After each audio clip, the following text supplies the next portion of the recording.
السلام علیکم ورحمۃ اللہ وبرکاتہ۔ بسم اللہ والحمد للہ والصلاة والسلام علی رسول اللہ وعلی آلہ واصحابہ اجمعین ومن تبعہم بإحسان الی یوم الدین، اما بعد۔ خلاصہ قرآن کی 15ویں مجلس میں آپ سب احباب کو خوش آمدید۔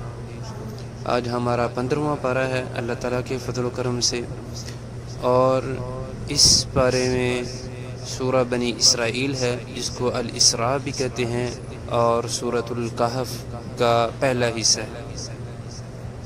تو سورہ بنی اسرائیل کا موضوع توحید اور اثبات نبوت کے حوالے سے ہے۔ اس میں شروع میں اللہ تعالیٰ فرماتا ہے سبحان الذی اسریٰ بعبدہ لیلا من المسجد الحرام الی المسجد الاقصی۔ تو یہاں پر اللہ تعالیٰ نے رسول اللہ صلی اللہ علیہ وسلم کی بندہ ہونے کی صفت ذکر کی ہے، اور یہ عبد ہے، یہی اللہ تعالیٰ کے ہاں اعلیٰ ہے اور افضل ہے۔ اور دوسرا اللہ تعالیٰ نے یہ بھی فرمایا کہ یہ نبی صلی اللہ علیہ وسلم بذات خود اپنے کمال سے نہیں گئے، بلکہ میں لے کے گیا ہوں، اللہ تعالیٰ اپنا بتا رہے ہیں۔ تو پوری رات میں لے کے جانا اور پھر لے کے آنا یہ کسی بندے کا کمال نہیں ہے، بلکہ یہ اللہ تعالیٰ کا ہی کمال ہے۔ اس کے بعد اللہ تعالیٰ نے انسان کے اعمال نامے کا تذکرہ فرمایا کہ اس کا جو نیک نامہ اعمال ہے اور اسی طرح بد نامہ اعمال ہے وہ اس کے ساتھ ہے، اور قیامت والے دن وہ سب کا سب اللہ تعالیٰ کے ہاں پیش ہوگا۔ اس کے بعد کچھ قوموں کے اعمال اور پھر ان کی ہلاکت کا تذکرہ فرمایا کہ وہ کون سے اعمال انہوں نے کیے اور کس وجہ سے وہ ہلاک ہوئیں۔ اس کے بعد بڑا اہم ایک درس ہے والدین کے ساتھ احسان، اور یہ بڑا درس ہے، بلکہ اللہ تعالیٰ نے اپنی عبادت کے ساتھ اس کو ذکر فرمایا ہے۔ اس سے یہ ظاہر ہوتا ہے کہ والدین اللہ تعالیٰ کی عبادت کے بعد سب سے بڑا حق والدین کا ہے۔ وَقَضَىٰ رَبُّكَ أَلَّا تَعْبُدُوا إِلَّا إِيَّاهُ وَبِالْوَالِدَيْنِ إِحْسَانًا۔ تو اس کے بعد اللہ تعالیٰ نے یہ فرمایا کہ اگر وہ دونوں ہی بڑھاپے کو پہنچ جائیں یا ایک پہنچ جائے تو ان کو اف تک بھی نہیں کہنا، یعنی کہ ان کے آگے سے کسی قسم کی ناراضگی یا ان کو پریشان کرنے والا معاملہ نہیں کرنا، بلکہ ان کے سامنے ہر ٹائم بازو پھیلا کر رکھنا ہے، اور یہ ان کے ادب کا تقاضا ہے، اور ان کے لیے دعا کرنی ہے، ان کو کسی طور پر بھی جھڑکنا نہیں ہے، کیونکہ کل جس طرح انہوں نے تم سے تمہاری پرورش کی تھی اسی طرح وہ آج اولاد کے محتاج ہیں، اور ان کے لیے دعا کرنی چاہیے رب ارحمہما کما ربیانی صغیرا۔ ان پر رحم ویسے ہی کیجیے اے اللہ، ان پر رحم ویسے ہی کر جس طرح انہوں نے مجھ پر بچپن میں رحم کیا تھا۔ اور اس کے بعد اللہ تعالیٰ نے فرمایا کہ جن کے والدین فوت ہو گئے ہیں کہ تو ان کو بھی مایوس نہیں ہونا چاہیے، بلکہ اللہ تعالیٰ تو دلوں کے معاملات جانتے ہیں۔ اللہ تعالیٰ کو یہ پتہ تھا کہ یہ والدین کی کتنی خدمت کرنے والا ہے، تو والدین کے لیے زیادہ سے زیادہ دعا کرنی چاہیے۔ اس کے بعد کچھ اچھی عادات کی ترغیب اللہ تعالیٰ نے دی، اور اس کے بچاؤ کے طریقے اور اس کی طرف ترغیب کے طریقے، اور اسی طرح بری عادات سے بچاؤ کے حوالے سے اللہ تعالیٰ نے ذکر فرمایا ہے۔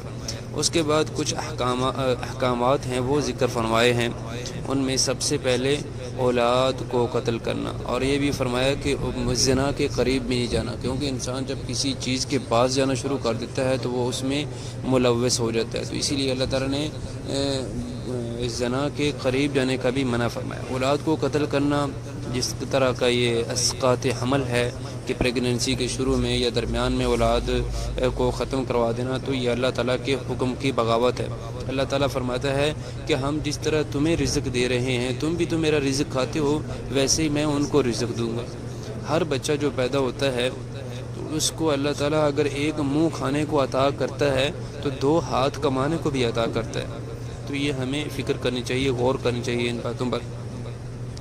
اور اسی طرح شیطان کی چالیں اور ان سے بچاؤ کے طریقے اللہ تعالیٰ نے ذکر فرمائے۔ درمیان میں اللہ تعالیٰ کے ساتھ جو مکالمہ ہوا تھا شیطان کا وہ ذکر فرمایا کہ جب اس کو سجدے کا حکم ہوا تھا تو اس نے سجدہ کرنے سے انکار کر دیا، تو اللہ تعالیٰ نے اس پر لعنت برسا دی، اور اس کے بعد اس کا جواب کیا تھا کہ میں قیامت تک جو اس کی اولاد ہے آدم علیہ السلام کی اس کو گمراہ کروں گا۔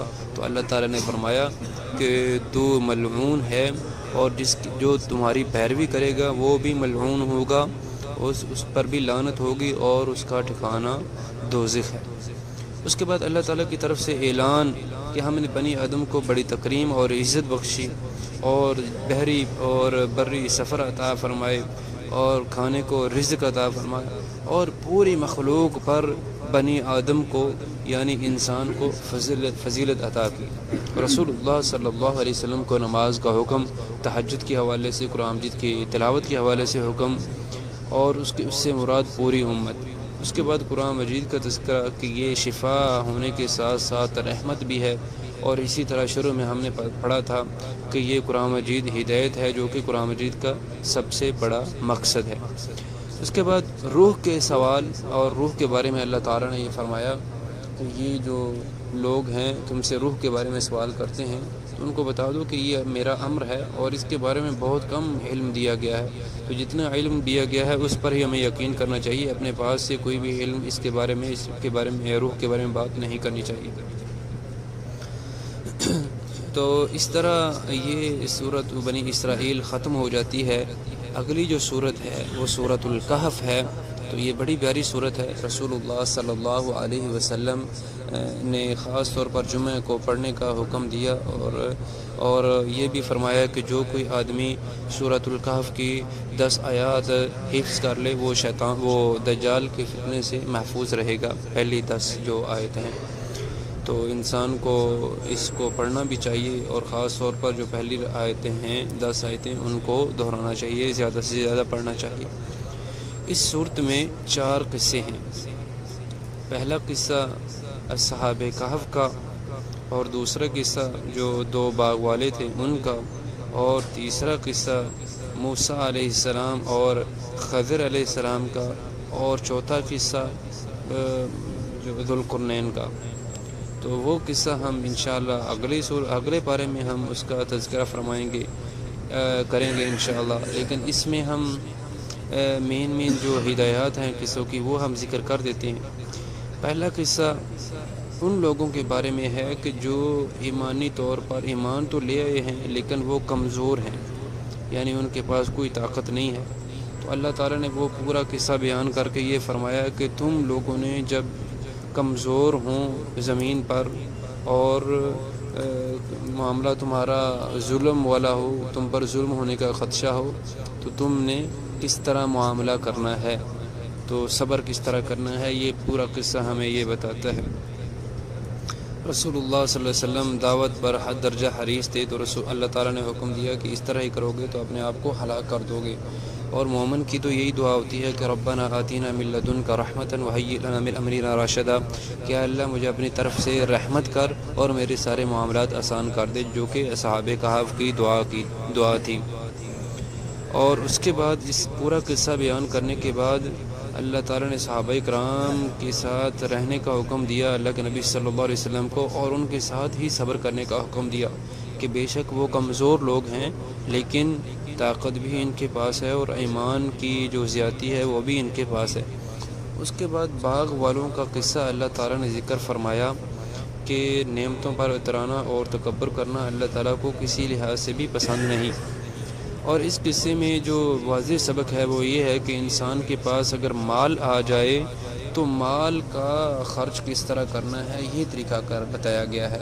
پہلے قصے میں ایمان کی جو مشکل حالات میں ایمان، اور ابھی مال کہ انسان کے پاس مال آئے تو اس کو کیسے خرچ کرنا ہے اس کے طرح۔ اس کے بعد جو تیسرا قصہ ہے وہ موسیٰ علیہ السلام اور خضر علیہ السلام کا ہے۔ تو یہ علم کے اعتبار سے ہے کہ انسان کے پاس علم آ جائے تو اس کا استعمال کیسے کرنا ہے۔ موسیٰ علیہ السلام سے لوگوں نے پوچھا تھا کہ اس وقت دنیا میں سب سے بڑا علم والا کون ہے، تو موسیٰ علیہ السلام نے فرمایا تھا میں ہوں۔ تو اللہ تعالیٰ کو یہ بات پسند نہیں آئی۔ اس میں کوئی شک نہیں تھا کہ موسیٰ علیہ السلام ہی علم والے تھے، لیکن اس طرح کہنا کہ میں سب سے زیادہ علم میں ہوں یہ اللہ تعالیٰ کو بات پسند نہیں آئی۔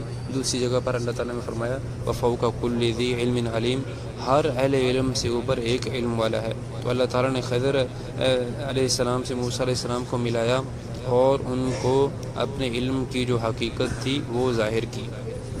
تو اس کے بعد اگلا جو قصہ ہے ذوالقرنین کا، تو وہ انشاءاللہ ہم اگلے بارے میں ڈسکس کریں گے۔ اس میں بادشاہت کا تذکرہ ہے کہ اللہ تعالیٰ اگر بادشاہ بنا دے مسلمان کو تو مسلمان کا طرز عمل کیا ہونا چاہیے، اس میں اللہ تعالیٰ نے ہدایات دی ہیں۔ اللہ تعالیٰ مجھے اور آپ کو قرآن مجید کے جو واضح ہدایات ہیں ان پر عمل کرنے کی توفیق عطا فرمائے، اور اللہ تعالیٰ ہمیں اسلام پر ہی زندہ رکھے، اور جب فوت ہوں تو مسلمان ہوں۔ سبحان ربک رب العزت عما یصفون وسلام علی المرسلین والحمد للہ رب العالمین۔ السلام علیکم۔